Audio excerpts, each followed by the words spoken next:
Hello नमस्कार, कैसे हैं दोस्तों। स्वागत है आप सबका उत्कृष्ट क्लासेस के इस MPPSC यूट्यूब चैनल पर। मेरा नाम विजय है और आज मैं बात करने आया हूं आप लोगों से 2024 का जो मेंस का पेपर है जो कि 21 अक्टूबर से होने वाला है। किन गलतियों से आपको बचना है, क्या नहीं करना है और क्या करना है, इस पर हम बात करेंगे। क्योंकि मेरा अपना लंबा अनुभव है, 9 या 10 मेंस हैं मेरे, और तो जो मैंने सीखा है या जो गलतियां बच्चा सामान्यतः करता है, उन गलतियों को आपको नहीं करना है और वही बताने के लिए मैं आया हूं। ठीक है, तो 2024 का जो मेंस है ना, मेंस MPPSC मेंस 2024 जो कि 21 अक्टूबर 2024 से होने वाला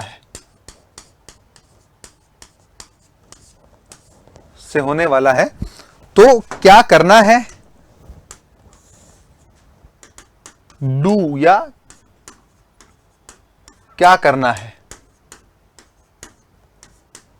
क्या करना चाहिए और क्या नहीं करना चाहिए, डोंट,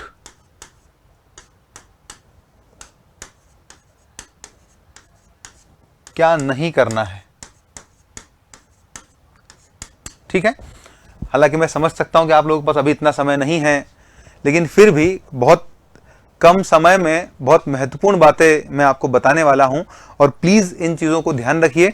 और परीक्षा में जाने, पढ़ाई से रिलेटेड कोई बातें यहां है नहीं वैसे, है ना। परीक्षा हॉल में या अभी जितने दिन बचे हैं, 17 तारीख आज हो गई है, 3-4 दिन और बचे हैं। देखिए, अब मैं ये नहीं कहूंगा कि आपको बहुत रिवीजन, ज्यादातर लोग शिफ्ट कर गए हैं पेपर नंबर 1 की तरफ, हिस्ट्री और भूगोल की तरफ शिफ्ट कर चुके होंगे। तो कोशिश करना है कि जो दूसरे पेपर भी हैं, है ना, जो पेपर नंबर 2, 3, 4, 5 बाद के जितने भी पेपर हैं, देखिए निबंध अब उतनी बड़ी समस्या नहीं है, हिंदी भी उतनी बड़ी समस्या नहीं है, लेकिन दूसरे पेपर तो आपको रिवाइज करना ही पड़ेगा।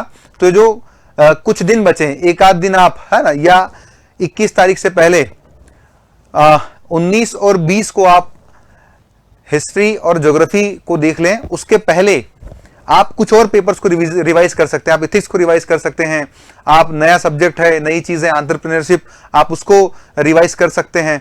तो कुछ नई चीजें जो आपने बहुत पढ़ी नहीं है भाई, हिस्ट्री, ज्योग्राफी, पॉलिटी, साइंस, ये थोड़े से ट्रेडिशनल सी चीजें हैं, ये हम पढ़ चुके होते हैं। लेकिन जो एंटरप्रेन्योरशिप है वो एक नई चीज है, हमको उसको भी देखना चाहिए ताकि जब परीक्षा में लिखे तो मुश्किल ना हो।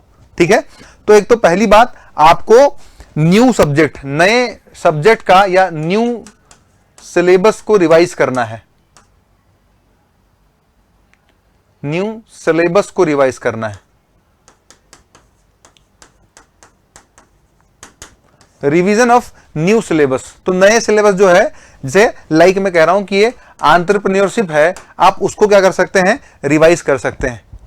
दूसरी बात, आपको क्या करना है, पहली बात तो अब आपने पेन के साथ प्रयोग नहीं करना है कि यार नया पेन बदल लें, या जिस पेन से आप लिखते आ रहे हैं, जिस पेन से आपने टेस्ट सीरीज में लिखा है, आप उस पेन का ही यूज करें।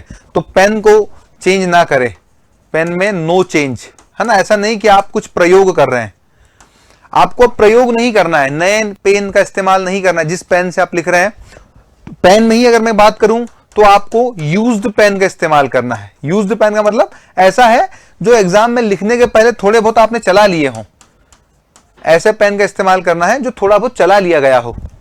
आप ये भी कर सकते हैं कि जैसे ही पेन आधा खत्म होता है या उससे थोड़ा सा ज्यादा खत्म होता है, आप फिर एक दूसरा पेन चेंज कर लें, है ना। आप ये कर सकते हैं कि हर पेपर में थोड़ा पेन चला लें, फिर दूसरे पेपर में एक नया पेन उससे पहले थोड़ा चलाएं और फिर उसको यूज करें, ताकि ना तो वो बहुत लाइट चले और ना ही बहुत डार्क चले या स्याही छोड़े, इंक ना ज्यादा छोड़े, ऐसा पेन आपको यूज करना है। फिर एग्जाम में आपको एक तो गलत चीजें नहीं लिखना है ना, रॉन्ग आंसर नहीं लिखना है या गलत उत्तर नहीं लिखना है, गलत उत्तर नहीं लिखना है, नो रॉन्ग आंसर।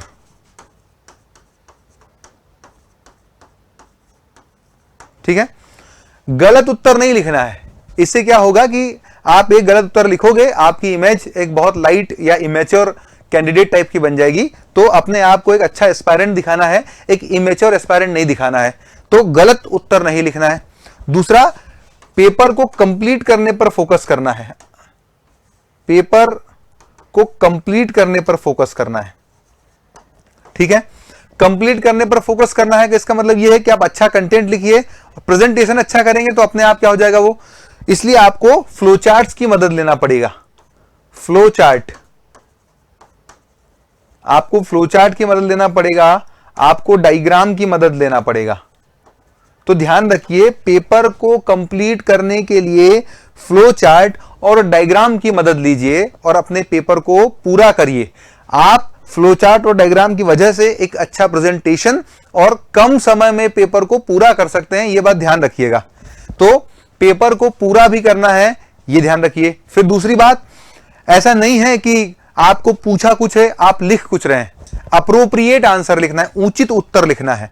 तो एक चीज मैं यहीं पर ऐड कर दूं कि अप्रोप्रिएट आंसर लिखना है। अप्रोप्रिएट या उचित उत्तर लिखना है।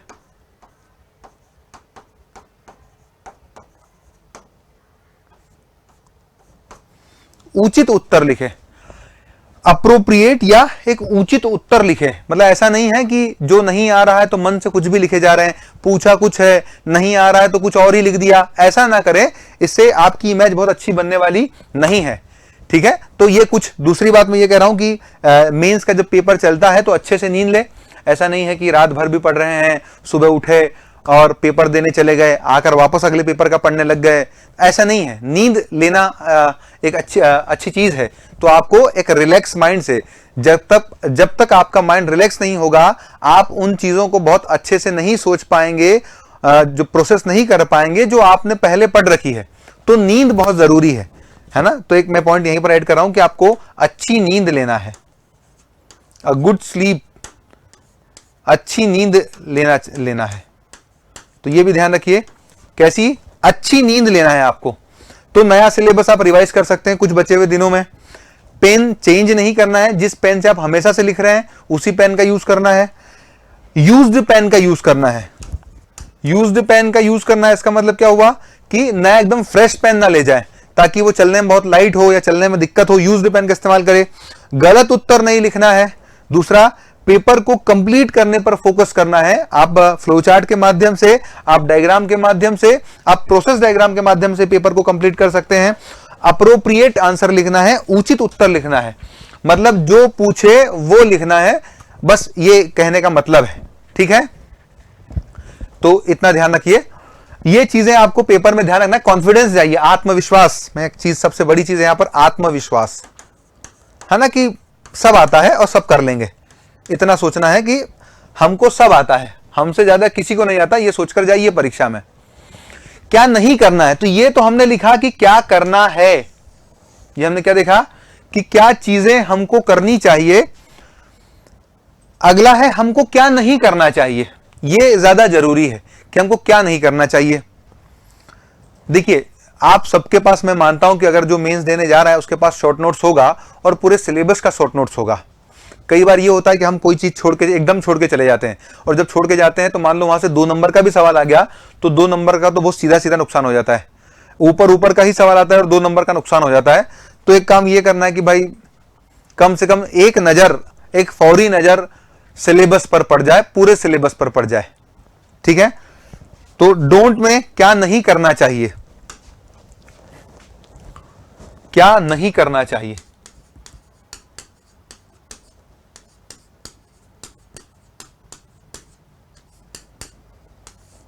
क्या नहीं करना है या डोंट, डूज और डोंट। तो क्या करना चाहिए और क्या नहीं करना है परीक्षा में। देखिए, क्या नहीं करना है, तो पहली बात तो ये कि ऐसा ना हो कि आप कुछ छोड़कर चले जाएं, है ना। एकदम कहें कि सतही नजर तो मार ही रहे। तो शॉर्ट नोट्स पर पूर्णतः, शॉर्ट नोट्स पर पूर्णतः, या शॉर्ट नोट्स को पूर्णतः शॉर्ट नोट्स पर ध्यान रहे, मैं लिख रहा हूं कि शॉर्ट नोट्स पर, मतलब जो भी शॉर्ट नोट्स आपने बनाए हैं एक बार उनको पूरा रिवाइज करना है। कंप्लीट सिलेबस का शॉर्ट नोट्स आपके पास होगा उसको, तो कंप्लीट सिलेबस रिवीजन हो,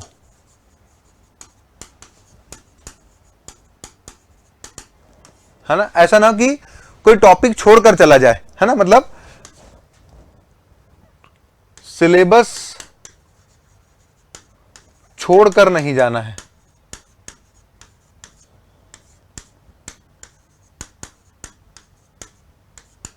ठीक है, सिलेबस को छोड़कर नहीं जाना है। हो सकता है कि कोई 2 नंबर का सवाल कहीं से भी आ जाए, उसको छोड़कर बिल्कुल नहीं जाना है, यह ध्यान रखना है। कई बार बच्चे क्या करते हैं कि जैसे ही पेपर होने वाला होता है तो बहुत बेतरतीब तरीके से उल्टा सीधा लिखने पड़ते हैं, लिखना शुरू कर देते हैं, अपनी हैंडराइटिंग खराब कर लेते हैं, आंसर की पूरी फॉर्मेटिंग खराब कर लेते हैं। आपको उससे कोई नंबर मिलने वाला है नहीं। तो अंतिम समय में जब पेपर समाप्त हो रहा हो, 2 घंटे और 50 मिनट हो गए हों, आपके पास 10 मिनट बचे हों, 15 मिनट बचे हों, घबराए नहीं। ठीक है, तो पेपर समाप्त होने के पहले अपने विश्वास को बनाकर रखे, धैर्य को बनाकर रखे। बहुत जल्दी में, और ये कहीं ऐसा होता है कि अरे यार हिम्मत हार गए, अब क्या होगा, पीछे तो कुछ लिखा नहीं, तो लिखना ही छोड़ देते हैं। ठीक है, तो दूसरा पॉइंट ये ध्यान रखना है कि पेपर समाप्त होने के पहले या टाइम समाप्त होने के पहले लिखना बंद ना करे। हो सकता है कि जो आप लिख रहे हो उस अंतिम समय में 5 मिनट में जो आप लिख दें उसी में आपको 1-2 नंबर मिल जाए और वही 1-2 नंबर आपका मेंस क्लियर करवा दें, ऐसा भी हो सकता है। ठीक है ना। तो या ऐसा नहीं कि बहुत स्पीड से उल्टा सीधा कुछ लिख रहे हैं, ऐसा कुछ ना करें। तो एक बात ये भी ध्यान रखना है। ठीक है, और क्या कर सकते हैं, एंजाइटी या स्ट्रेस लेकर ना बैठे परीक्षा में, है ना। जैसे मैंने कहा था कि जो घबराहट ना हो, स्ट्रेस ना हो, स्ट्रेस या घबराहट ना हो।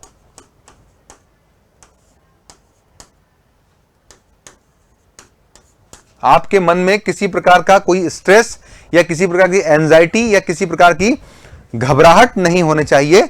अपने मतलब जो संतुलन है उसको बनाकर रखना है। ठीक है, तो ये बात ध्यान रखिए।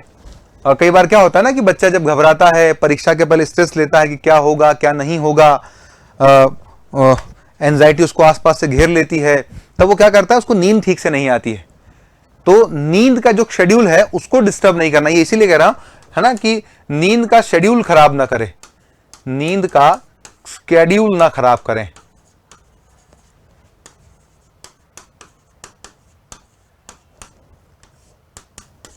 है ना, नींद का शेड्यूल आपको खराब नहीं करना है, उसको वैसा का वैसा बना कर रखना है। आप ये कुछ ऐसा भी कर सकते हैं।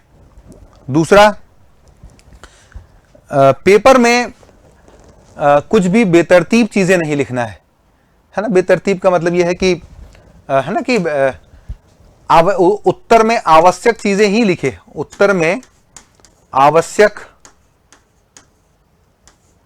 आवश्यक पॉइंट्स को ही लिखें।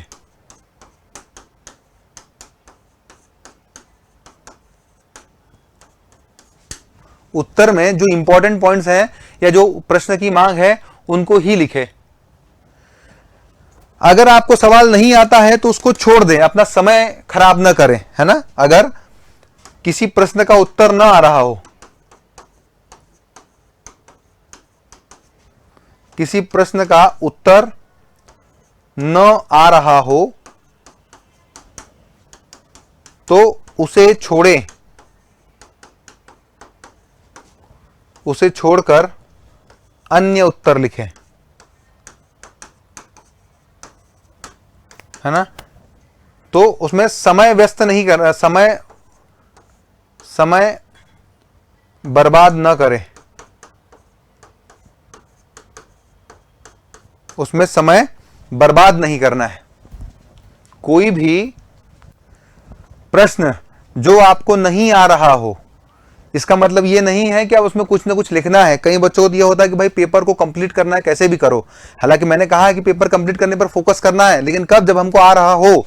जब नहीं आ रहा हो तब उस सवाल को, जो भी सवाल मान लीजिए हमको नहीं आता XYZ, उस सवाल जिससे क्या होगा कि जब आप लिखेंगे जो आपको नहीं आता है उसको, तो टाइम ज्यादा लगेगा, क्योंकि आपको चीजें बनानी पड़ेगी, आपको सोचनी पड़ेगी, तो समय ज्यादा लगेगा।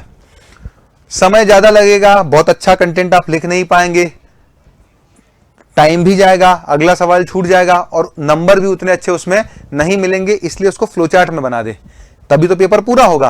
तो उसको आप फ्लोचार्ट के रूप में आप उसको लिख सकते हैं, ठीक है। और जैसे कहा कि एकदम नया पेन का इस्तेमाल, जैसे वहां पर मैंने बता ही दिया है, तो यहां पर बताओ एकदम नई पेन का इस्तेमाल नहीं करना है, एकदम नए पेन का इस्तेमाल नहीं करना है।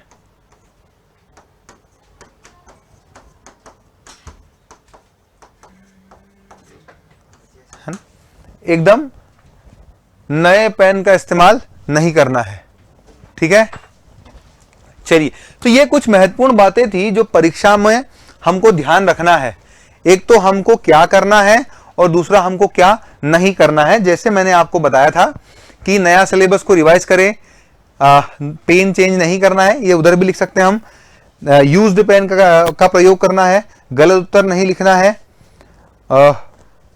पेपर कंप्लीट करने पर फोकस करना है, अप्रोप्रिएट आंसर लिखना है। कोई भी ऐसा नहीं कि कुछ भी चीजें लिख रहे हैं, ये हमको करना है। और क्या नहीं करना है, तो शॉर्ट नोट्स आपने बनाए हैं, है ना, उन पर ध्यान दें, उनको पूरी तरीके से पढ़े। ऐसा मतलब ये नहीं कोई पॉइंट छोड़कर चले जाएं, आपको कंप्लीट सिलेबस करना है। दूसरा, पेपर खत्म हो जाए तब तक लिखना बंद नहीं करना है। आखिरी में घबरा कर 10-15 मिनट लिखना ही बंद कर दिया, स्ट्रेस और घबराहट के चक्कर में अपनी नींद को खराब ना कर लें बेटा। जो पॉइंट आवश्यक हैं उन्हीं पॉइंट को लिखे, गलत नहीं लिखे। अगर नहीं उत्तर आता है तो उसको छोड़ दे, अपना समय बर्बाद ना करें वहां पर। इससे अच्छा है जो आता है उसको समय दे दें। और एकदम नए पेन का इस्तेमाल नहीं करना है। और जो पीएससी की गाइडलाइंस है उनको फॉलो करिए और अब बड़े आत्मविश्वास के साथ परीक्षा देने जाइए। इसी के साथ इतनी बातें थी। अब परीक्षा निकट आ रही है तो मन से आखिरी समय में बच्चा क्या होता है कि अरे यार इतने दिन से कुछ नहीं किया तो अब क्या होगा, बिल्कुल ये बात नहीं सोचिए। अंतिम समय तक की पढ़ाई बहुत महत्वपूर्ण होती है। कोई फैक्ट आप परीक्षा के पहले जाकर देखने वाले हैं और हो सकता है वहीं 2 नंबर का आ जाए वो सवाल, ठीक है। तो इस बात का ध्यान रखिए। मेरी तरफ से और उत्कर्ष परिवार, उत्कर्ष क्लासेस की तरफ से आप सबको आपकी परीक्षा के लिए बहुत बहुत शुभकामनाएं। भगवान आपको जल्दी से कामयाब बनाए। इसी के साथ आप सबका बहुत बहुत धन्यवाद।